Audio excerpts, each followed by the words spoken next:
PA.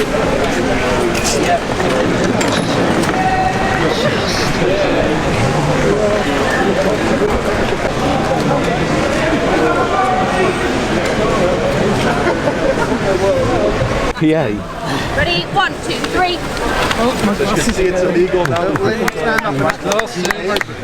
Stand up on your legs. Welcome to England. Make a distance so I can get his legs. The guy literally did not even finish writing his sign. The officer already handcuffed him. And they're just dragging him off. Because both crimes are now also illegal in the United Kingdom. Restraint men, police!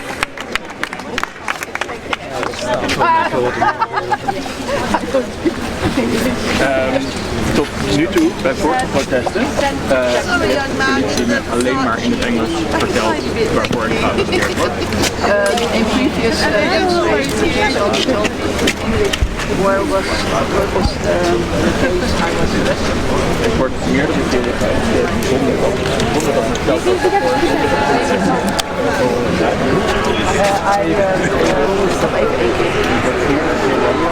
Yeah, I used to do a protest liaison. I would talk to the police, and they had a sense that they had an obligation to help us protest safely.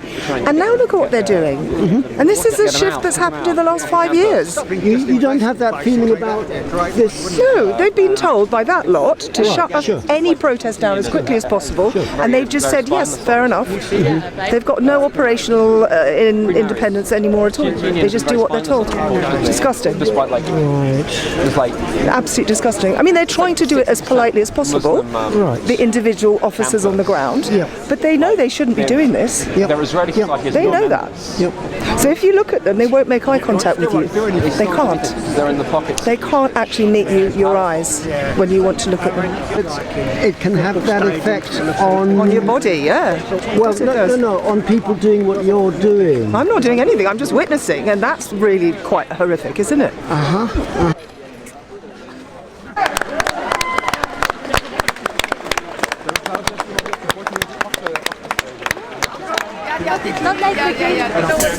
The story of this sign.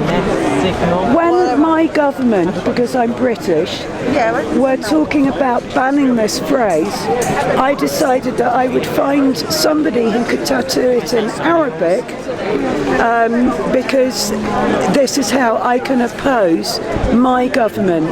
It's now tattooed on my arm. Let them try and get it off. But from the river to the sea, Palestine will be free. Where is that they will ban it? They were talking about banning this phrase. So my opposition, my stand, you see it. It's on my arm and it's in my heart. And it's in the hearts of everyone who surrounds me, these peaceful, non-violent human beings who are being terrorised by the government and the police and being made into criminals. We don't care. Our hearts are always for Palestine first. I was arrested at 1:10 on the 9th of August. And your name again is Chloe Hill.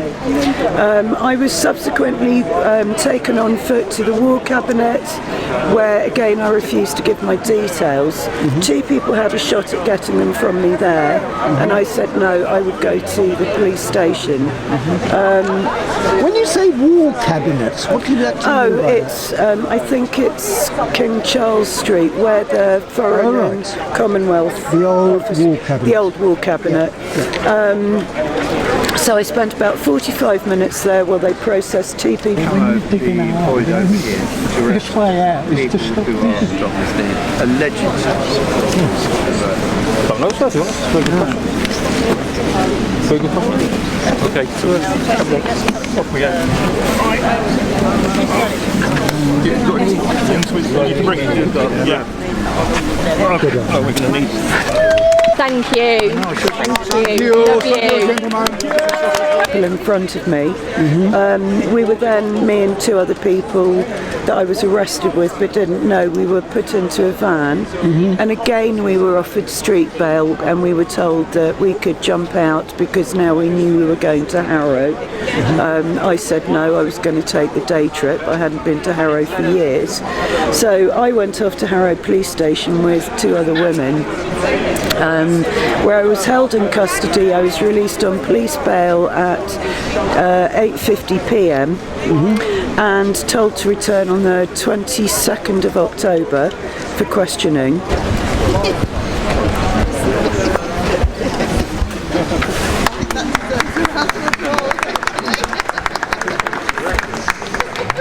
Street bail, I was not going to accept because it's less work for the police and the system. I was strictly following the brief that we were given, so I did that. It was curious over a sort of 8-hour period not to be interviewed by anyone. However, that didn't happen. I then received paperwork through the post to tell me to attend Westminster Magistrates Court this morning, the 24th of November, at 9:30 a.m, which I did. So I've been on police bail, was then off police bail when I got the notice to court. I'm now on unconditional bail from Westminster Magistrates Court until I appear on the 5th of June 26 at Stratford Magistrates Court. Well done. Well done. Got 4. That's all right, mate. Don't forget you're beautiful. And you're so powerful. You're super strong. You're much more powerful than these guys are ever going to be. Ever. It's your bag. Can I take your bag? Sweet, yeah. I hope you feel shamed. No, you don't. Do you have humanity? To be a civil servant, you should be a civil person to start with. Sign, yeah? Right, lift your arm under your arm here. You got your legs? The police have helped me in my life. Shame on you. Excuse us. Oh, in Carol about what? You're amazing.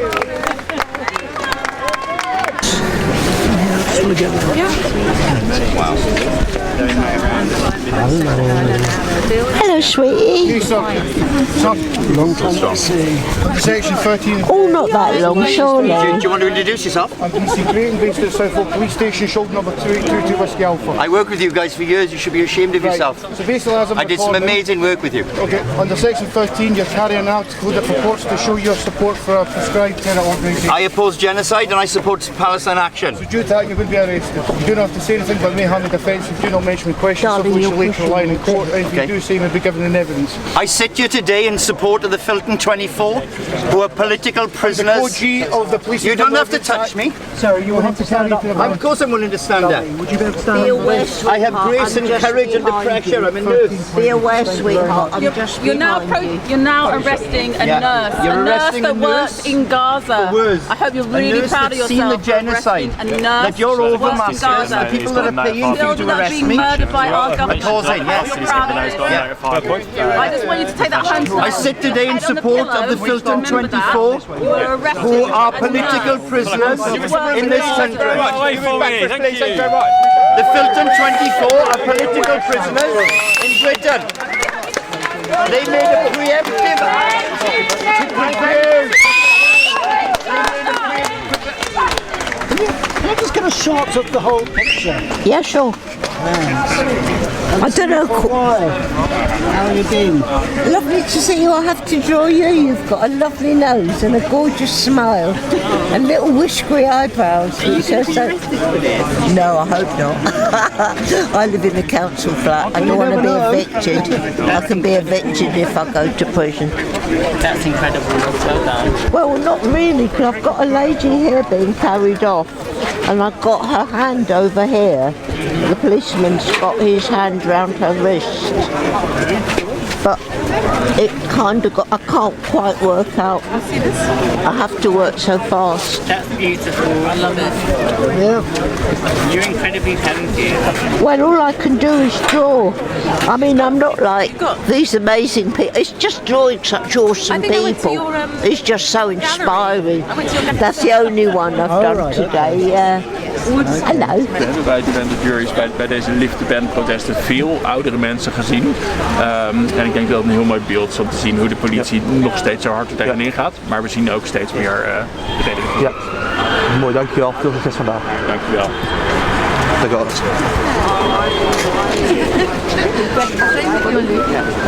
Connolly. Nee, Connolly. Ja.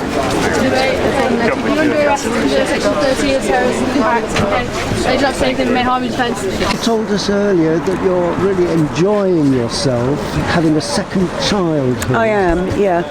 Yeah. I'm no longer restrained by worrying about what other people think. I know what I'm doing. I know why I'm doing it.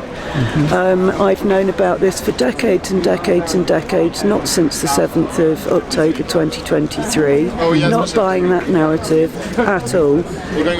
It has been going on for decades. I am sick and tired of it, and as a British person, born, bred, grown up here in London, I think our government are completely wrong about this.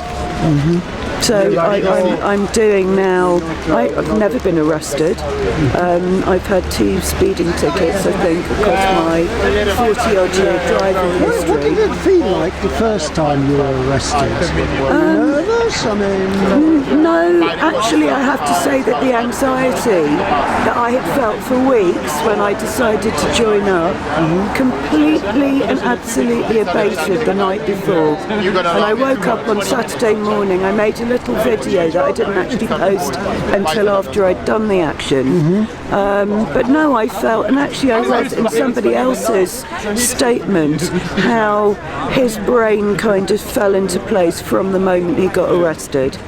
Because having donated, fundraised, protested, you know, done everything that I can, it's the one thing that I feel in terms of, and I can't really say it's a big sacrifice, it's just something that I felt I had to do to ease my conscience.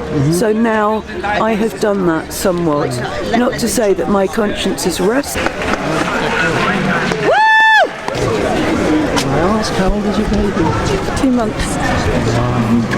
Yeah. Do you mind if I interview you? No, that's okay. You know what's going to happen?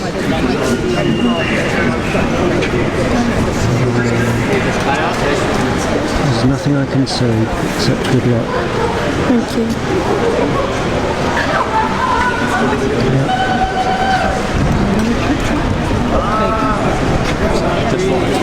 Sorry, not the baby. I'm sorry. That's okay.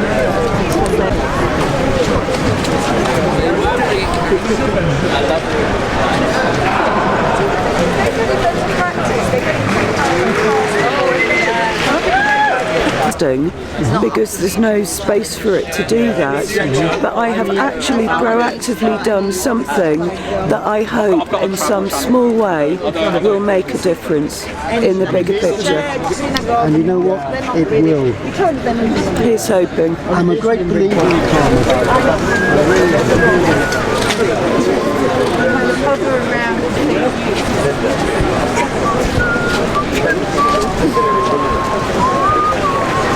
Hopefully safe from arrest. You made it after all. Is it my favourite?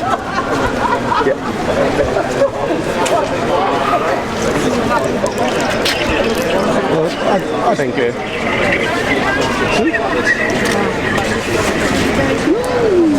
Wow, yeah. I didn't see Chris. Good.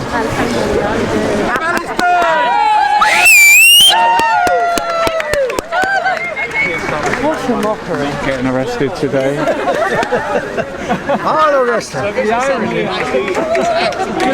Genocide. He's actually killing people. Let him go.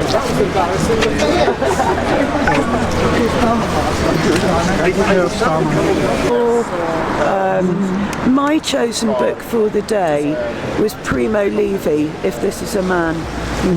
And I sat in my prison cell, my police cell, with Primo Levi, reading the account of something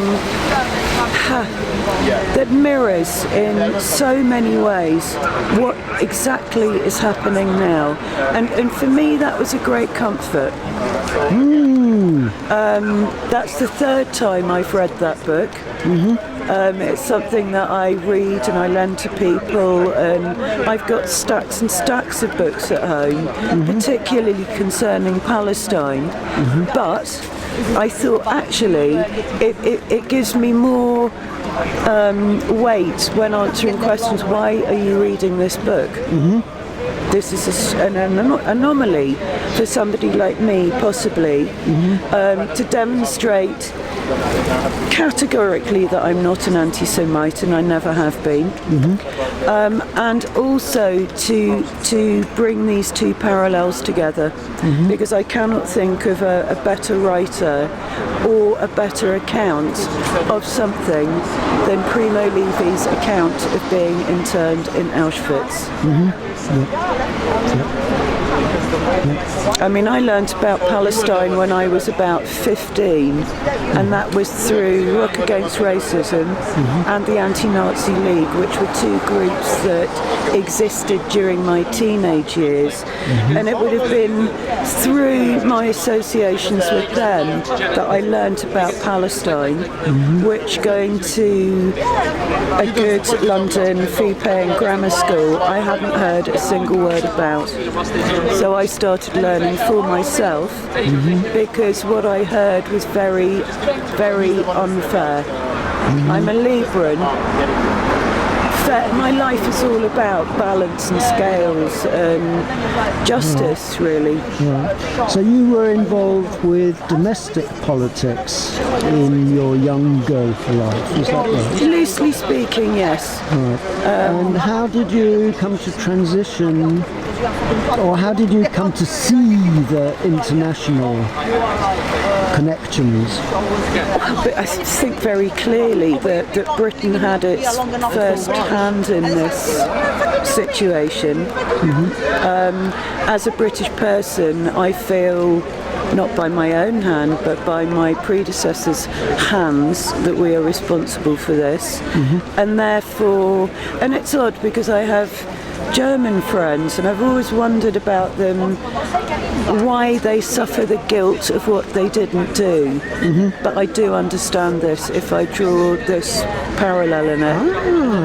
And it's not just Palestine, it's Britain's colonial history, which is divided, ruled, robbed, stolen, raped populations around this world, which we've quietly sort of swept into our past, and we don't talk about, and we don't reflect on. However, it doesn't change what has been. So, I'm guessing that it started off as an intellectual piece of knowledge for you, which then became emotional. Yes.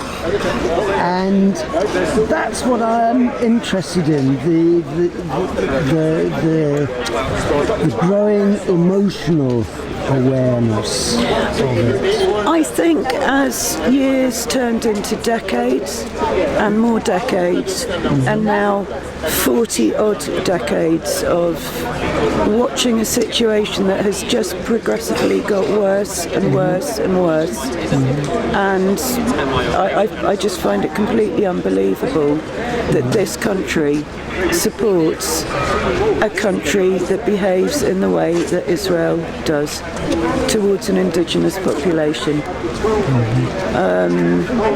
And at some point, I hope before I die, there will be a solution.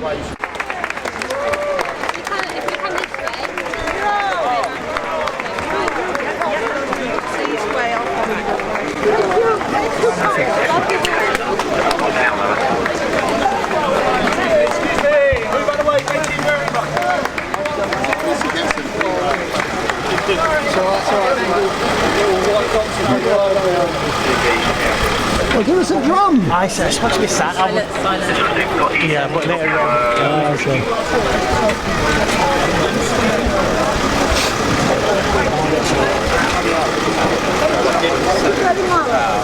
Thank you for doing a great job. Thank you.